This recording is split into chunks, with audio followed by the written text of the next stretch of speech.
Então, boa noite a todos outra vez. Eu estou fanhoso. Espero não pegar constipação a ninguém. Eu vou começar estas minhas reflexões por ler aqui um texto psicografado. Eu li no início de agosto, li por intermédio do meu amigo César. Fui à Associação Espírita Luz e Paz em Aveiro fazer uma palestra. São extremamente simpáticos, não é? Demasiado simpáticos. E como se alguém pudesse ser demasiado simpático, não é? E para além disso, no final, ofereceram-me um livro que é psicografado por uma das médiuns da casa. E eu li, pelo menos parte do livro, com bastante interesse, e encontrei lá um texto que eu achei muito, muito interessante. E então trouxe-o aqui para ser este realmente o texto. Foi a partir deste texto que eu pensei nestas minhas reflexões, que já lá vamos. Então, a média Maria João. Então, diz o seguinte o texto, esta psicografia. Naquela manhã, despertei com a necessidade de alterar profundamente o meu modo de vida. Acordei muito cedo e ao meu lado a minha mulher ainda dormia. Levantei-me com cuidado para não incomodar o seu sono e caminhei até à sala. Lá fora, a noite cumprimentava o dia e a madrugada ia-se espreguiçando de forma muito, mas muito suave. Sentei-me na poltrona verde aveludada que tanto gostava e pus-me a pensar. Há alguns dias que as ideias andavam a formigar cá dentro e pus-me a refletir sobre a vida, a minha vida. Cheguei à conclusão de que não tinha chegado a viver. Limitar-me a presentear a vida com a minha indispensável presença. Subi a pulso de ferro, construí um império à custa de muito esforço, mas também de jogos de manipulação e alguns atos de malvadez. Nem sempre tinha sido assim. Fui um jovem idealista, apaixonado, que sonhava deixar uma marca forte no mundo. Casei por amor com uma mulher extraordinária, a quem queria dar tudo o que merecia. Vieram os filhos, embrenhei-me ainda mais no trabalho. Nada lhes poderia faltar e eu queria mostrar-lhes o que era preciso para ser bem-sucedido. Deixei de ser quem era, deixei de ser eu. O poder e o dinheiro sobrepuseram-se. Quando olhei em redor, não havia ninguém. Nos dias que ia à casa, era o último a entrar e o primeiro a sair. No início, a minha esposa ainda esperava por mim, mas as nossas conversas foram escasseando. As suas perguntas sobre o meu dia eram respondidas com um monossílabo qualquer. E às suas dúvidas sobre as questões domésticas e familiares, dizia-lhe para fazer como achasse melhor e depois mandasse a conta para a empresa. Ela foi desistindo de meter conversa. Não houve nenhuma discussão, nenhum momento particular, mas começamos a dormir de costas voltadas. E os anos foram passando. Tantas vezes que, virado para o meu lado da cama, me dava uma vontade de abraçá-la e sentir o seu corpo.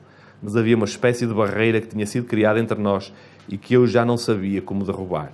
Com o tempo, até essa vontade desapareceu. Os filhos cresceram, constituíram família, saíram de casa. E nós continuamos na mesma vida. Ela sozinha e eu fingindo que vivia. Os dois numa casa imensa, tão cheia de tudo, mas que não tinha nada. Lá fora, a manhã ganhava cada vez mais força e a sua luz parecia dar-me coragem para mudar. Eu não queria viver mais de costas voltadas. Queria recuperar as conversas, as gargalhadas, o carinho, a sede de vida, o amor. Ainda havia tempo, claro que ainda havia tempo de recuperar o que tínhamos sentido. Levantei-me do cadeirão verde aveludado e comecei a pensar o que fazer para compensar todo aquele tempo perdido. Uma viagem. Quando eu viajava ia sempre sozinho, mas agora iríamos os dois numa viagem de um mês. Se ela quisesse, iríamos 1 ano. Tinha que lhe contar. Ela passou para a cozinha e já estava arranjada. Enquanto preparava o pequeno almoço, eu contei-lhe tudo. Que queria mudar, que sabia que tinha arruinado a nossa relação, mas que estava arrependido e falava-lhe da viagem, claro. Uma volta ao mundo, se ela quisesse. Mas ela não ligou nenhuma. Continuando indiferente a barrar a manteiga nas torradas. Era merecido. Foram anos de solidão infligidos que não se apagam de um momento para o outro. O telefone dela tocou e eu perguntei se era o rapaz. Não fez caso. Disse-lhe para mandar um abraço meu. Ignorou-me. O que eu poderia fazer? E aquele amargo silêncio ia prevalecendo. Aquela barreira construída por anos de indiferença estava a sobrepor-se. Desculpa o que te fiz sofrer, mas eu quero mudar. Dá-me uma hipótese. Suplicava-lhe eu de joelhos, num pranto sincero que nunca julguei ser capaz de me submeter. Virou-me as costas e saiu de casa. Fui atrás dela. Se começar aquilo, precisava levá-la até ao fim. Ao menos podes dizer-me onde vais? O carro parou. Estávamos no cemitério. Vens aflorar a memória dos teus pais? Ela não tinha flores, mas estavam lá os meus amigos e familiares. Quem morreu? É funeral de alguém conhecido? E ela seguiu, continuou impiedosa em direção à capela, mergulhando numa onda de abraços e lamentos sentidos. Fiquei para trás. Eu queria mudar. Estava mesmo arrependido e só desejava viver em paz os dias que me restavam. Entrei na capela e os meus filhos estavam abraçados à mãe. No caixão estava eu, pálido e enregelado, como se tivesse morrido. Aquele era o meu funeral. Logo no dia em que eu tinha decidido mudar. Logo no dia em que estava empenhado em voltar a ser eu. Logo no dia em que já fui tarde demais. Uma história triste, não é? Muito triste. Infelizmente, há muitas histórias assim tristes. Espíritos que chegam ao lado de lá com um enorme arrependimento no coração. E antes de começar a chamar as reflexões, como querem chamar, há duas coisas que eu queria dizer. Em primeiro, esta questão, já fui tarde demais, não é? Nós compreendemos o espiritismo, compreendemos a transcendência da vida, isto não é assim tão definitivo. Não é? Outras oportunidades surgirão. Não é? Outras oportunidades haverão para este senhor poder aprender outra forma de lidar com a vida, de lidar com as suas dificuldades, com as provas que a vida lhe vai colocar. Não é? Por isso, sem dúvida, foi tarde demais, se calhar, para esta encarnação, mas outras encarnações surgiram. E outra questão que eu acho que também é muito importante frisar é que, às vezes, nós criamos o hábito de olharmos para a nossa vida e cristalizarmos os nossos pensamentos, sobretudo naquilo que fizemos de mal, nos nossos erros, nas coisas que não fizemos tão bem. E isso, às vezes, é extraordinariamente prejudicial. Precisamos criar o hábito de valorizar aquilo que de bom a gente fez. Aquilo que de extraordinário ajudamos a construir. Porque se às vezes há coisas que fazemos de mal, ao mesmo tempo, se calhar há muitas coisas que fazemos de bem. E precisamos criar essa luz sobre as coisas que fazemos de bem. Para que, quando começamos, às vezes, a cair em determinados ciclos depressivos, nós possamos nos lembrar das coisas boas que já construímos, das coisas boas que já fizemos. É muito importante. E não podemos deixar isto apenas para quando formos para o lado de lá. Não é? Precisamos hoje começar a criar esse hábito. Hoje começar a criar esse hábito de nos lembrarmos daquilo que fizemos bem, daquilo em que somos bons, o quanto construímos de bom para os outros, para nós. Isto é muito importante. Okay? Em relação às chamadas reflexões. As reflexões são a partir deste texto. Não é? Sabem, eu quando comecei a fazer estas reflexões, eu comecei a ficar com vergonha. Não estava para fazer palestra nenhuma. Porque comecei a dizer assim, mas isto é tão simples. Isto é uma coisa tão básica. Não é?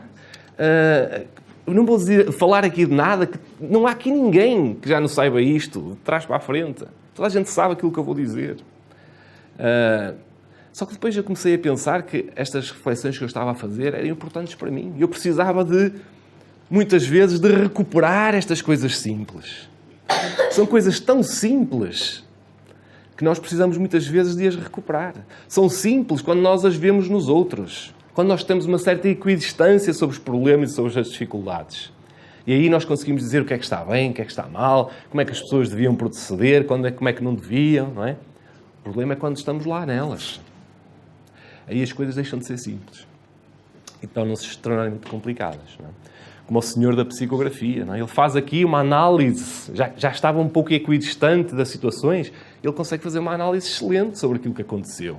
Não é? Mas quando estava nelas, ele não conseguia ser mais forte do que as suas emoções, não é? Do que o seu orgulho, do que as suas ambições. Não é? Ele não conseguia derrotar isso. E era tão simples, mas ele não conseguia ver isso. Não é? E acabou por adiar constantemente um problema. Não é? E é exatamente por aí que eu queria começar. Falar um bocadinho sobre o tempo. O senhor da psicografia ele achava que ia ter tempo. Não é? Ainda tenho tempo, dizia ele. Não é? Nós temos uma relação ambivalente, contrasta, que se chocam às vezes em relação ao tempo. Por um lado, nós parece que não temos tempo para nada. Eu falo por mim. Eu, às vezes parece que não tenho tempo para nada. Não é? Parece que o tempo nos consome. Não é?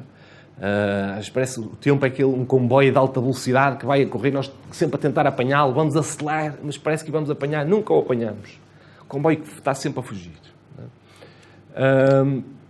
Mas, por outro lado, em algumas questões, às vezes são questões muito importantes na nossa vida, nós parece que temos tempo para tudo. Não é? Bom, isso tem tempo. Não é? Quantas vezes dizem, bom, isso tem tempo. Pois é, mas às vezes nós adiamos demais as coisas. Bom, quando eu me reformar, quando eu vou ter tempo a fazer algumas coisas. Não é? Às vezes é como aquele ditado que não é ditado, é uma expressão de alguém que diz que, como é que é? Nós vivemos como se nunca fôssemos morrer. Como se tivesse sempre muito tempo. E nós realmente nunca vamos morrer. Nós não morremos. Nós somos espíritos imortais. Nós temos a eternidade à nossa frente. Agora, nós não podemos constantemente estar a desperdiçar ostensivamente as oportunidades que a vida nos dá. Porquê é que não podemos fazer isso? Senão nós estamos constantemente a estacionar. Não é? Neste nosso chamado caminho de evolutivo, não é? Nosso caminho de iluminação, o que lhe quisermos chamar, nós ficamos parados. Nós não temos tempo para desperdiçar com coisas como ressentimentos, amus, mágoas. Nós não temos tempo para isso. Nosso tempo é demasiado precioso. Não temos tempo para ficar ressentidos com aqueles que amamos. Com ninguém, mas especialmente com aqueles que amamos. Não temos tempo para ficarmos magoados ou amoados com alguém ou com a vida porque achamos que não fomos tratados da maneira como achamos que devemos ser. Não temos tempo para isso. Nós não temos tempo para aquelas discussões que às vezes nós ficamos enredados, onde não se discute coisa nenhuma, onde estão duas partes apenas a tentar que o outro aceite a sua razão, quando nenhum deles está aberto a aceitar a razão do outro. E estamos ali a discutir. Não temos tempo para essas discussões. Nós não temos tempo para ficar zangados. Nós não temos tempo para isso. Nosso tempo é demasiado precioso. E se nós valorizamos realmente o nosso tempo, e eu acho que todos nós aqui valorizamos o nosso tempo, nós precisamos aproveitá-lo bem para aquilo que é realmente importante. Uma enfermeira australiana, eu não sei o nome da senhora, não me recordo o nome da senhora, e ela trabalhava com pacientes terminais, cuidados paliativos. E ela criou um livro a partir da sua experiência, onde, vocês já devem ter ouvido falar disto, é muito conhecido, onde ela registou os maiores arrependimentos que as pessoas tinham no leito da morte. Na internet encontram isso facilmente. Eu lembro-me de 2 desses arrependimentos. Um deles era não ter vivido de acordo com as suas próprias convicções. Ou seja, isto significa que as pessoas viveram, sobretudo, com as ideias dos outros. Aquilo que os outros achavam que era melhor para elas. E a outra, ou seja, não foram atrás dos seus sonhos. E o outro grande arrependimento que havia era não se terem permitido a serem felizes. E eu gosto muito da forma como com esta questão, que está exatamente desta forma. Não se terem permitido a serem felizes. Porque pressupõe que as pessoas nessa condição percebem que ser feliz é uma escolha. Depende delas não se terem permitido. Se não se permitiram, é porque podiam ser, não é? Eles percebem que dependia delas. E sabem porque é que eu acho? As pessoas, quando nós somos confrontados com um choque que nos torna totalmente vulneráveis, não é? E então, nesta situação de chegar ao leito da morte, onde há um caminho inevitável em direção à morte física, isso deve ser então ainda muito mais intenso. As pessoas devem conseguir ter uma muito maior lucidez, conseguem olhar para a sua vida, não é? E perceber andaram, se calhar, a desperdiçar tanto tempo com coisas que não tinham interesse nenhum, tinham muito pouco valor. Não é? E se calhar dedicaram muito menos tempo a coisas que eram realmente importantes. Mas nós já passamos, nós já morremos muitas vezes. Já morremos muitas vezes. Todos nós que estamos aqui já morremos muitas vezes. Muitas mesmo. Já passamos pelo processo de morte física muitas vezes. Já tivemos arrependimentos como estes. Outros arrependimentos. Já tivemos muito disso. Tivemos. Então porquê é que muitas vezes continuamos a ter o mesmo tipo de comportamentos? Continuamos a cair nas mesmas velhas armadilhas. Porquê é que continuamos a fazer isso? É que arrepender-nos não serve de nada. Arrependimento por si só não serve de nada. O que nós precisamos é transformar os nossos hábitos. Criar hábitos novos por cima dos hábitos velhos. E nós estamos carregados de hábitos velhos. Hábitos que nós estamos agarrados. Às vezes há vidas consecutivas que nós estamos agarrados a estes hábitos. E só criando novos hábitos é que nós vamos conseguir eliminar estes hábitos velhos. Enquanto não conseguirmos fazer, não adianta nós andarmos a arrepender. Podemos arrepender 1, 2, 3, 4, 10 vezes. Vamos constantemente cair nos mesmos velhos hábitos, enquanto não os transformarmos. Eu acho que uma das razões para nós andarmos aqui nesta vida é aprendermos a criar, a adquirir hábitos mais saudáveis, mais iluminados.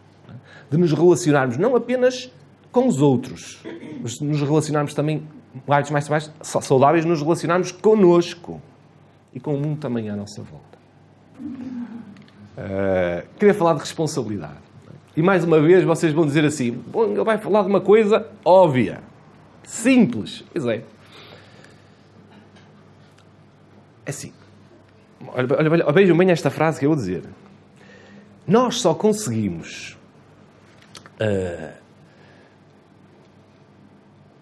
ultrapassar, ou enfrentar, corrigir os problemas e as dificuldades dos quais nós assumimos a responsabilidade por elas.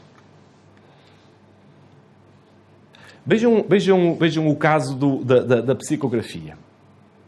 Quem assumia a responsabilidade pela relação era a esposa. Era ela que procurava criar as pontes para passar por cima da indiferença, do silêncio, do vazio que se criava. Era ela que procurava encetar a conversa. Era ela que procurava fazer isso tudo. A partir do momento em que ela se cansou de o fazer, não havia mais ninguém disponível para o fazer. Mais ninguém assumiu essa responsabilidade. Não é? Então isso foi caindo no vazio. Então, se nós queremos resolver muitos problemas da nossa vida, nós precisamos assumir a responsabilidade por eles, mesmo que não tenhamos sido nós a causá-los. Existe uma diferença muito grande entre assumir a responsabilidade, mais uma coisa óbvia, a responsabilidade pela resolução dos problemas e assumir a responsabilidade pela causa dos problemas. São coisas completamente diferentes. E quem trabalha em empresas, somente grandes empresas, vai compreender aquilo que eu vou dizer. Eu trabalho numa grande empresa. E às vezes, quando há um problema lá, um problema começa a surgir, não é? E ele anda literalmente a ser chutado. De um lado para o outro. Pá, vai para aqui, pá. Não é? Porque ninguém quer assumir a responsabilidade do problema. Porque diz, não quer assumir a responsabilidade pela resolução do problema. Porque diz que não foi o responsável pela causa do problema. Bom, o problema não fui eu que o causei. Por isso, quem o causou, que o resolva. Não é? Até que o problema de tanto andar a ser chutado para um lado e para o outro vai acabar por cair no colo de alguém que, apesar de não ter sido responsável pela causa do problema, assume a responsabilidade da resolução do problema. Porquê? Porque ele reconhece que o problema, se afeta a sua empresa, afeta-o a si também. Os problemas afetam a nossa vida. Quer se tenhamos sido nós a causá-los ou não, nós precisamos de assumir a responsabilidade pela resolução desses problemas. Só que às vezes não o fazemos. Às vezes há problemas que surgem na nossa vida que são causados por outros. Às vezes são até contingências da nossa vida. Em princípio, pelo menos aparentemente, diretamente, não existe uma responsabilidade nossa. E nós, em vez de assumirmos a responsabilidade de resolver o problema, andamos a empurrá-lo. À espera que os outros resolvam, à espera que seja a sociedade, o Estado a resolver, à espera que seja Deus, os Espíritos que resolvam o problema. Não é? E às vezes são problemas que afetam dramaticamente a nossa vida. Aqui há uns tempos eu conheci uma senhora e ela há cerca de 4 anos tinha sido profundamente magoada por uma grande amiga. Profundamente magoada. E essa senhora, ao longo desses 4 anos, tinha alimentado uma mágoa tão grande, mas tão grande, que estava a ter um impacto enorme na sua vida pessoal, na sua vida afetiva, inclusive na sua saúde. A senhora precisava de aprender a perdoar, não é? Libertar-se daquela mágoa. Porque apesar de ter sido a amiga ou a antiga amiga que a tinha magoado há 4 anos, quem tinha carregado a mágoa tinha sido ela. Ela é que se tinha constantemente magoado ao longo daqueles 4 anos. Mas a senhora ela não estava disposta a perdoar. Porque ela não estava disposta a assumir a responsabilidade pela resolução do seu problema. Ela dizia assim, mas quer dizer, eu agora é que tenho que perdoar? Eu agora é que tenho que passar por esta dor? Porque é muito difícil, quando nos magoam a sério, quando pisam os nossos calos a doer, é muito difícil perdoar. Custa muito. E ela dizia, mas eu agora vou ter que passar por esta dor, por esta dificuldade enorme de ter que perdoar? E a outra, como é que fica? Reparem, ela não queria assumir a responsabilidade pela resolução, quando era um problema que estava a afetar dramaticamente a sua vida. Ela queria que fosse a outra que resolvesse. Não é?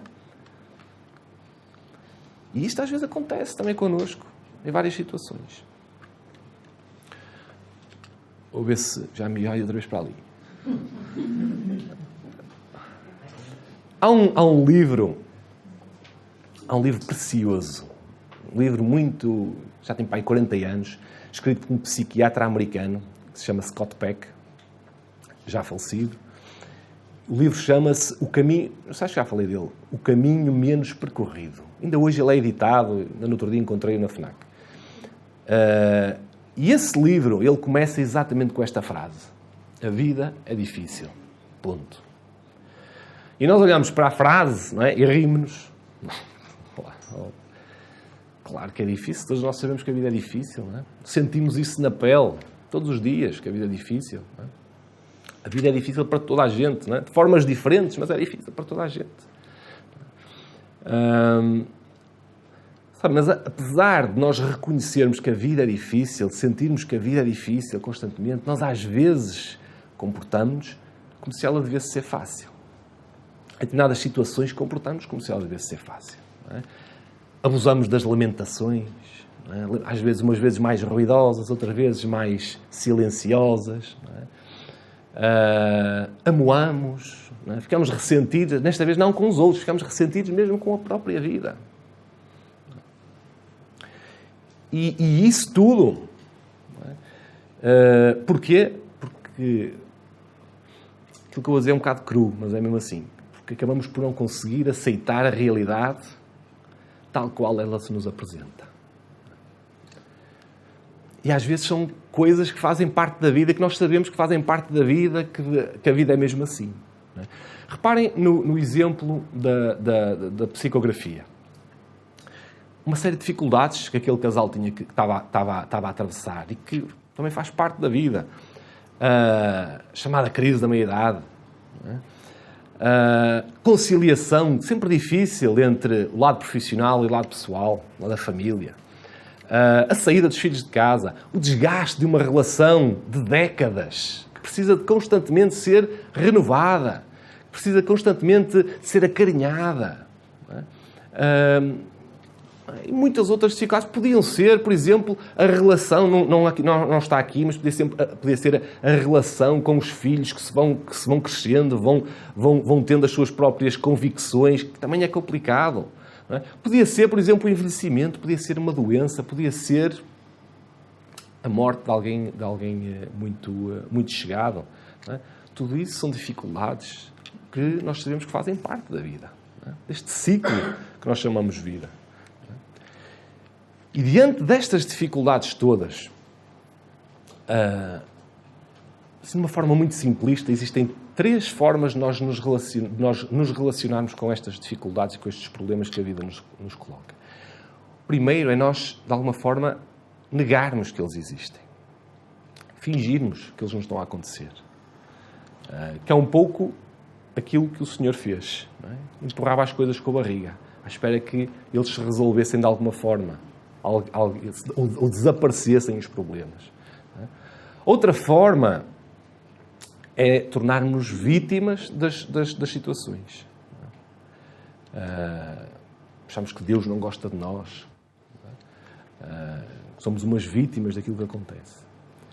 E outra forma de nos relacionarmos com isto, com estas dificuldades, é aceitarmos a realidade tal qual ela nos apresenta. Por mais difícil que ela seja, às vezes é muito, muito complicada. Não é?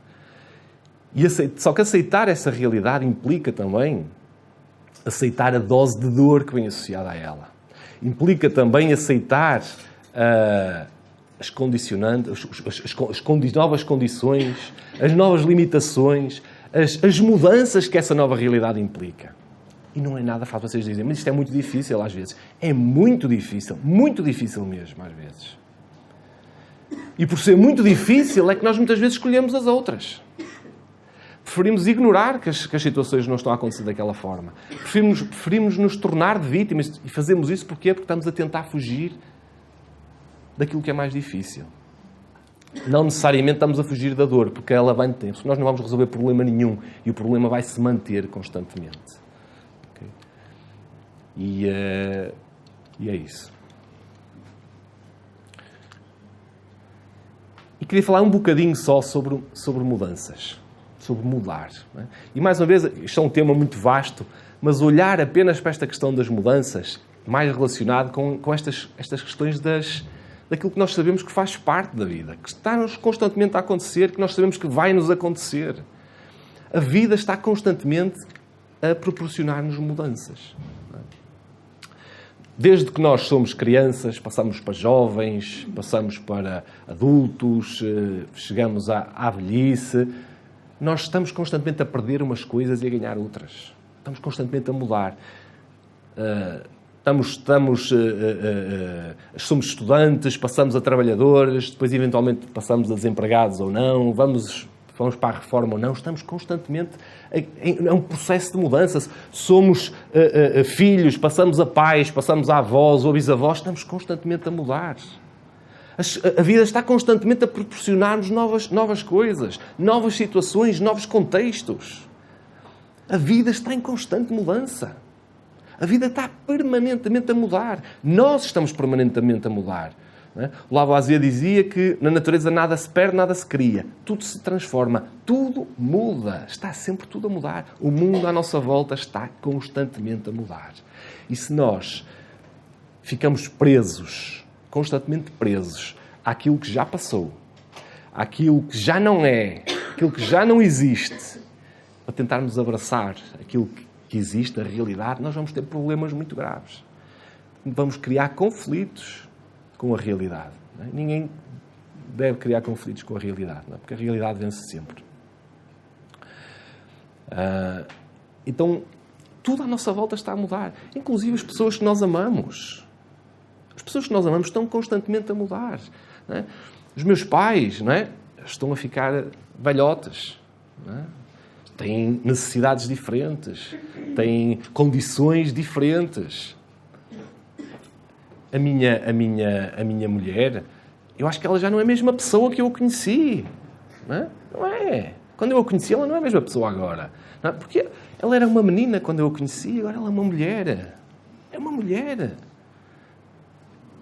Está diferente, de aspecto está diferente, de fisionomia, de corpo, está diferente.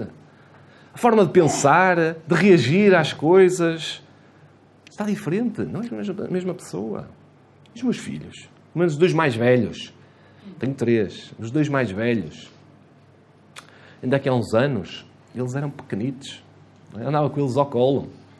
Eles agora estão maiores do que eu. Estão maiores do que eu. Têm voz rouca, grossa. O mais velho já tem barba. Vejam bem, já tem barba. Não é maior que a minha, não é? Mas já tem barba. Não é? Tem ideias próprias. Vontade própria. Ambições próprias. Já não os consigo obrigar a nada. Não é? Quando eles eram pequeninos, obriguei-os a serem do Porto. Tiveram que ser do Porto. Não houve escolha, não é? Obriguei-os a ser do Porto. Mas eu agora já não os conseguia obrigar a ser do Porto, certeza absoluta. Não é? Acho que eles faziam exatamente o contrário do que eu estava a tentar obrigá-los. Não é? Sabem, e eu não posso amar aquela menina porque eu me apaixonei há 25 anos. Não posso amar a imagem dos meus pais quando eu era uma criança. Não posso amar aqueles pequenotes que corriam para os meus braços feitos malucos quando eu chegava à casa do trabalho. Não é? Eles agora correm comigo de casa. Então, está a chegar a casa, aquele gajo. Não é? E está a chegar a casa, fecha o computador, desliga o computador. Não é? Eles agora correm comigo de casa. Não. Essas pessoas já não existem. Elas já não existem. Elas mudaram completamente. E vocês dizem, claro, mas isso é óbvio. Claro que é óbvio. Mas quantas vezes nós nos relacionamos com os nossos pais, não é? E parece que ainda estamos relacionados com alguém que tem 35 ou 40 anos? Quantas vezes nos relacionamos com a nossa mulher, nosso marido, nosso companheiro, como se alguém ainda tivesse 20 ou 25 anos? Quantas vezes é que tratamos os nossos filhos como se ainda fossem umas criancinhas de 5 ou 6 anos? Quantas vezes é que nós nos relacionamos com a vida não de acordo com o que ela é, mas com aquilo que nós gostávamos que ela fosse? Quantas vezes? Isto é muito simples, mas nós estamos permanentemente a ter questões dessas na nossa vida. Não é? Porque não enfrentamos, não estamos a relacionar com aquilo que é real. Não é? E mais uma vez, a vida está-nos constantemente a solicitar a mudança. Às vezes por situações menos difíceis, outras vezes por situações mais complicadas. Não é? E como eu disse há pouco, nós temos 3 formas de lidar com isso. Ou fingimos que isto não está a acontecer, ou tornamos vítimas das situações, ou aceitamos essa realidade de alguma forma. Naturalmente, como eu disse há pouco, aceitar essa realidade é também aceitar a dose de dor que está implícita, aceitar as condições, novas condições que ela nos leva e as mudanças a que ela nos quer impor. Estou mesmo a terminar. Já tenho aqui, muito obrigado pelo copo de água.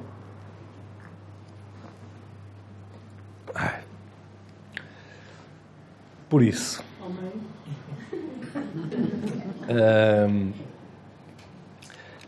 a vida, ela é um enorme conjunto, sequência de problemas, de desafios, de dificuldades, de provas. E ela é difícil, e ela é muito difícil, muitas vezes, porque este processo de confrontação e resolução de problemas é difícil. Expõe-nos a sentimentos e a emoções que são, muitas vezes, desconfortáveis. A ansiedade, o medo, a dor da perda, a insegurança, a desilusão. Mas é este processo de confrontação e resolução de problemas que apela à nossa coragem e à nossa sabedoria. Aliás, é o processo de resolução e confrontação de problemas que vai criar a nossa coragem e a nossa sabedoria. São eles que vão estimular o nosso desenvolvimento, o nosso crescimento. Então nós estamos mergulhados neste imenso campo de desafios, de provas, de dificuldades, também de muitas possibilidades de alegria, não é? E de entusiasmo. E nós precisamos, como eu disse há pouco, estarmos cada vez mais lúcidos para a realidade à nossa volta. Sabe, é como quando nós vamos numa viagem. Vamos numa viagem para um sítio que nós não conhecemos. Se nós tivermos um mapa, agora com o GPS é mais fácil, não é? Mas se nós tivermos um mapa e um mapa, um mapa rigoroso, verdadeiro, não é? Do sítio onde nós estamos, vai ser muito fácil nós conseguirmos perceber onde estamos, não é? E que caminho devemos tomar para chegar onde queremos ir. Agora, se esse mapa for mentiroso, não estiver nada de acordo com a realidade, o que vai acontecer é que nós vamos andar constantemente desorientados. Vamos andar perdidos, sem saber onde é que estamos, nem sem saber para onde é que queremos ir.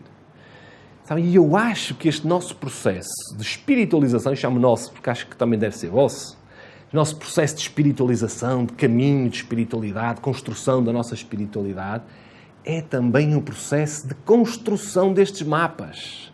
Construção de mapas cada vez mais rigorosos, cada vez mais verdadeiros da realidade que se encontra à nossa volta.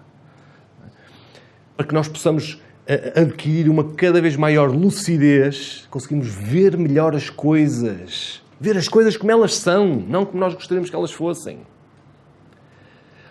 Para treinarmos também a nossa sensibilidade, porque há coisas que nossos olhos não veem. Nós precisamos de sentir.